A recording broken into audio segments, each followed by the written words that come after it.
Warga Banjar Taman Jembrana dihebohkan dengan penemuan seekor buaya di saluran irigasi. Dengan menggunakan alat seadanya, buaya berukuran kecil ini akhirnya berhasil diamankan warga.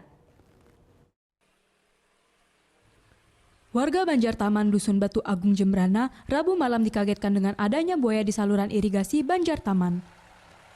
Awalnya sejumlah warga yang sedang mencari ikan di saluran irigasi tersebut menduga seekor biawak, namun setelah didekati ternyata seekor anak buaya. Mengetahui hal tersebut, mereka kemudian secara beramai-ramai menangkap anak buaya tersebut.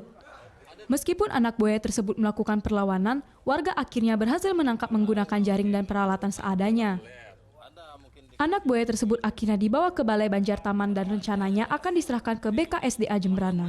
Nah, kebetulan ini saya tidak tahu apa ada orang melihara apa enggak. Ternyata ada penemuan buaya ini.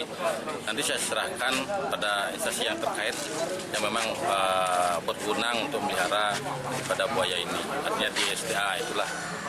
Jadi bisa dibesarkan atau ditangkapkan di sana. Sejumlah warga Banjar Taman sendiri belum mengetahui dari mana asal buaya tersebut. Mereka menduga kemungkinan buaya ini merupakan peliharaan warga. Keberadaan buaya ini pun menjadi tontonan warga. Surya Sanjaya melaporkan untuk NET.